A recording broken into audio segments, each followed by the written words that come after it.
ഓം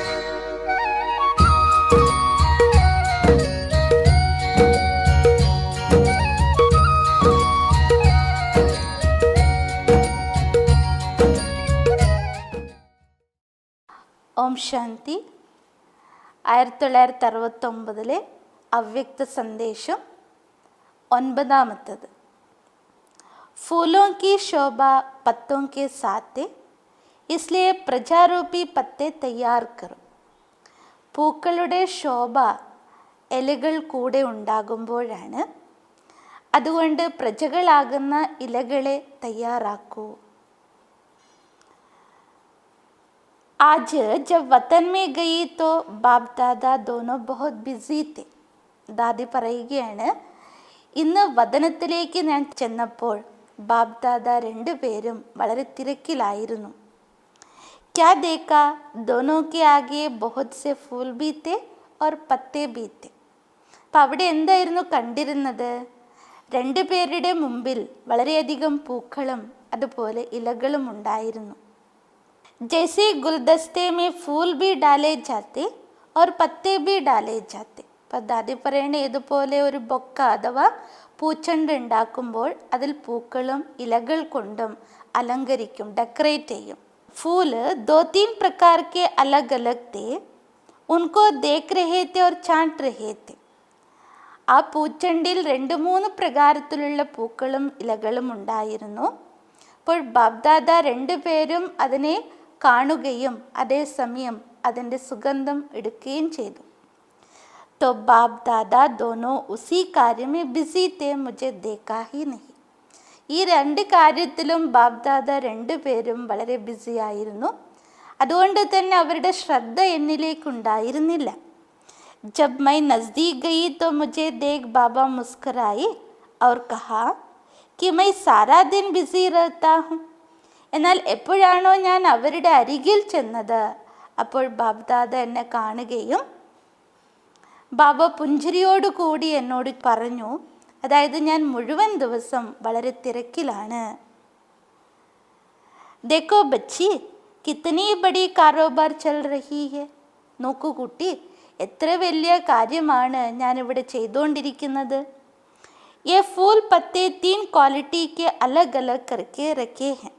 ഇവിടെ 3 ക്വാളിറ്റിയുള്ള പൂക്കൾ ഇലകളെയും ഞാൻ വേർതിരിച്ചു വെച്ചിരിക്കുകയാണ്. पहले बाबा ने मुझे फूल दिखाए जिनकी संख्या बहुत कम थी. അതിൽ ആദ്യം ബാബ ചില പൂക്കളെ കാണിച്ചു, അതിൽ സംഖ്യ വളരെ കുറവായിരുന്നു. फिर बीच की क्वालिटी दिखाई जिसमें फूल बहुत थे लेकिन साथ में थोड़े पत्ते भी लगे थे. രണ്ടാമത്തെ ക്വാളിറ്റിയിൽ കാണിച്ചിരുന്നത് പൂക്കൾ അധികവും ഇലകൾ കുറവുമായിരുന്നു. फूल अच्छे थे लेकिन जो पत्ते लगे हुए थे वे कुछ डिफेक्टेड थे. അതിൽ പൂക്കൾ ഉണ്ടായിരുന്നു, അതോടൊപ്പം തന്നെ ഇലകളും. പക്ഷേ ഇലകൾ കുറവാണെങ്കിലും അതൊക്കെ കുറേയൊക്കെ കേട് ബാധിച്ചവയായിരുന്നു. तीसरी क्वालिटी में फिर पत्ते जास्ती थे और फूल बहुत ही कम थे. മൂന്നാമത്തെ ക്വാളിറ്റിയിലാണെങ്കിലോ ഇലകൾ ധാരാളം ഉണ്ടായിരുന്നു, പക്ഷെ അതിൽ പൂക്കൾ കുറവായിരുന്നു. इस पर बाबा ने मुझे समझाया कि यह पहली क्वालिटी जो है ये वे बच्चे हैं जो बिल्कुल दिल पर चढ़े हुए हैं. ഈ തിരഞ്ഞു വെച്ച ഗ്രൂപ്പ് അഥവാ ക്വാളിറ്റികളെ ചൂണ്ടിക്കാണിച്ചു ബാബ പറഞ്ഞു കൊടുത്തു. ഈ ഒന്നാമത്തെ ക്വാളിറ്റി ഏതാണോ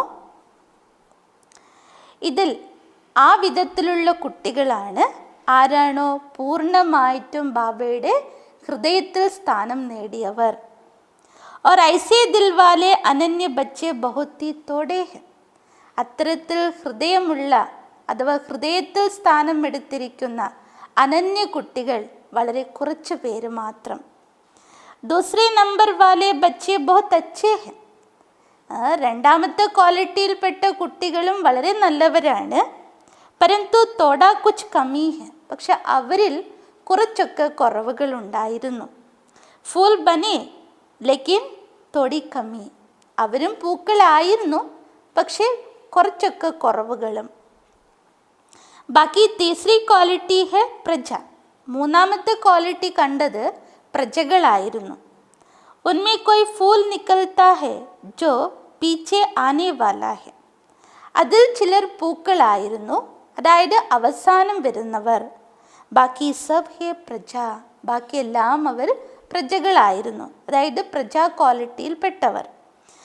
तो ऊपर की 2 क्वालिटी बच्चों की है. ഇപ്പോൾ ബാബ അതിനെ എക്സ്പ്ലെയിൻ ചെയ്തു. ആദ്യത്തെ 2 ക്വാളിറ്റി നിങ്ങൾ കുട്ടികളുടേതാണ്. ബാബ് ദാദ ജബ് ഗുൽദസ്ത സജാത്തെ ഹെ, എപ്പോഴാണോ ബാബ് ദാദ പൂച്ചേണ്ടതോ ബൊക്ക തയ്യാറാക്കുമായിരുന്നത്, ജബ് ഗുൽദസ്ത സജായ ജാത്ത तो सिर्फ फूल डालने से गुलदस्ता नहीं शोभता. അപ്പോൾ ഈ ബൊക്ക ഉണ്ടാക്കുമ്പോൾ ബാബ പറയുകയാണ്, കേവലം പൂക്കൾ കൊണ്ടാണ് അത് അലങ്കരിക്കുന്നെങ്കിൽ അത്ര ശോഭയുള്ളതായിരിക്കില്ല. ഉസ്മേ കുച്ച് പത്തേ ബി ചേ, അതിൻ്റെ ശോഭ വർദ്ധിക്കണമെങ്കിൽ കുറച്ച് ഇലകളും അതോടൊപ്പം ചേർക്കണം. തും ഫൂൽ ഹോ ലേക്കിൻ തുമാരേ സാത്ത് പത്തേ ബി ചേ. അപ്പോൾ ബാബ പറഞ്ഞു, നിങ്ങൾ പൂക്കളാണ്, പക്ഷെ നിങ്ങളോടൊപ്പം തന്നെ കുറച്ച് ഇലകളും ആവശ്യമാണ്. തും രാജാ ബനേംഗെ തോ പ്രജ ബി ചാഹിയെ ന. ഉള്ളടക്കം ബാബ പറഞ്ഞു, നിങ്ങൾ രാജാവാകുമ്പോൾ നിങ്ങൾക്കൊപ്പം പ്രജകളും വേണ്ടേ. तो പ്രജാരൂപി പത്തോं के बीच में फूल शोभता है. അപ്പോൾ പ്രജകളാകുന്ന ഇലകൾക്കിടയിലാണ് പൂക്കൾ ശോഭിക്കുന്നത്. तो यहाँ बैठे तुम बच्चों का गुलदस्ता बनाता हूँ. അപ്പോൾ ബാബ പറഞ്ഞു, ഇവിടെ ഇരുന്നു കൊണ്ട് ഞാൻ നിങ്ങൾ കുട്ടികളുടെ ഗുൽദസ്തയാണ് തയ്യാറാക്കിക്കൊണ്ടിരിക്കുന്നത്. और देखता हूँ कि एक फूल ने कितनी प्रजा बनाई. കൂടാതെ ഞാൻ നോക്കുകയായിരുന്നു ഓരോ കുട്ടികളും എത്ര പ്രജകളെയാണ് അവർ തയ്യാറാക്കിയിരിക്കുന്നത്. ജിസ്നെ ജാസ്തി പ്രജ ബനായി ഹെ ഉൻകാ ഗുൽദസ്താ ഭി ശോഭതാ ഹെ. ആരാണോ കൂടുതൽ പ്രജകളെ തയ്യാറാക്കിയിരിക്കുന്നത് ആ ഗുൽദസ്ത പൂച്ചണ്ട് വളരെയധികം ശോഭിക്കും. फिर बाबा ने एक प्रश्न पूछा कि जब कोई देवता की मूर्ति पर फूल चढ़ाते हैं. പിന്നീട് ബാബ ദാദിയോടൊരു ചോദ്യം ചോദിച്ചു, എപ്പോഴാണോ ദേവതയുടെ മൂർത്തിക്ക് മുമ്പിൽ പൂക്കൾ അർപ്പിക്കുന്നത്, तो सिर्फ फूल चढ़ाते पत्ते निकाल देते हैं क्यों? അവിടെയും പൂക്കൾ മാത്രം അർപ്പിക്കുന്നു, ഇലകൾ എടുത്ത് മാറ്റുന്നു, എന്തുകൊണ്ടാണ്? പത്തേ തോ ഫൂൽ കാ ഷോ ഹോത്താ ഹെ. ബാബ പറയണു, പൂക്കളുടെ സൗന്ദര്യം തന്നെ ഇലകളോട് കൂടി ഉണ്ടാകുമ്പോഴാണ്. ഫിർ പത്തേക്കോ നിക്കാൽ ദേത്തെ, പിന്നെന്തിനാണ് ക്ഷേത്രങ്ങളിൽ മൂർത്തിക്ക് മുമ്പിൽ പൂക്കൾ അർപ്പിക്കുമ്പോൾ ഇലകളെ മാറ്റുന്നത്? ഫിർ ബാബാനെ സുനായ कि तुम बच्चों से ही ये सारी रस्म रिवाज होती है. അതിനെക്കുറിച്ച് ബാബ പറഞ്ഞു കൊടുത്തു, ഇതെല്ലാ രീതി സമ്പ്രദായങ്ങളും ആരംഭിക്കുന്നത് നിങ്ങൾ കുട്ടികളിൽ നിന്ന് തന്നെ. ജബ് തും പെഹലെ അർപ്പൺ ഹുയേ തോ അക്കേലെ തെ. എപ്പോഴാണോ നിങ്ങൾ ബാബയിൽ സറണ്ടർ ആയത്, അർപ്പണമായത്, അപ്പോൾ നിങ്ങൾ തനിച്ചായിരുന്നില്ലേ. ലേക്കിൻ ഫൂൽ തോ അഗർ കുച്ച് സമയ രഖ്നാ ഹോ तो പത്തേ സാത്ത് മേ ഹോങ്കെ തോ രഖ് സക്കേങ്കെ. പക്ഷേ പൂക്കളെ കുറച്ചധികം സമയം വെക്കണമെങ്കിൽ അത് ഇലകളോട് കൂടി വെക്കുമ്പോൾ, അതായത് തണ്ടോട് കൂടി വെക്കുമ്പോഴല്ലേ കുറച്ച് സമയം അതിന് കാലം ഉണ്ടാവുക. വൈസേ ഹി ജബ് തും പെഹലെ അർപ്പൺ ഹുയേ തോ തും അക്കേലെ ഫുൽ അർപ്പൺ ഹുയേ ഹോ.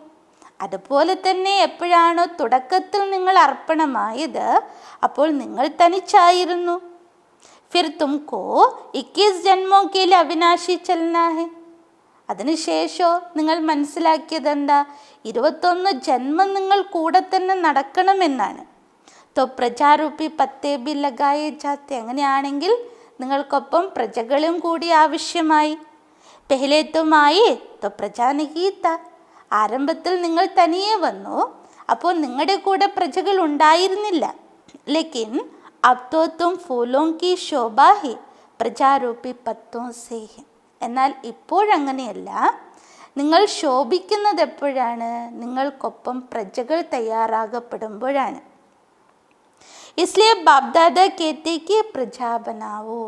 അതുകൊണ്ടാണ് ബാബ പറയുന്നത് പ്രജകളെയും തയ്യാറാക്കണം. അപ്പം ഈ ഒരു സന്ദേശത്തിൽ ബാബ പതുക്കെ പതുക്കെ കുട്ടികളെ എത്തരത്തിലാണ് നമ്മൾ പുറമെ പോയി സേവ ചെയ്യാൻ തയ്യാറാകേണ്ടത് അതിൻ്റെ ഒരു മുൻസൂചനയാണ് കൊടുത്തിരുന്നത്. കാരണം ബ്രഹ്മബാബ അവ്യക്തമായതിനു ശേഷമാണല്ലോ സേവയുടെ ഫീൽഡ് വിസ്താരത്തിലേക്ക് പോയത്. അപ്പോൾ ബാബ അവർക്ക് മോട്ടിവേറ്റ് ചെയ്യുകയായിരുന്നു. അച്ഛാ, ഓം ശാന്തി.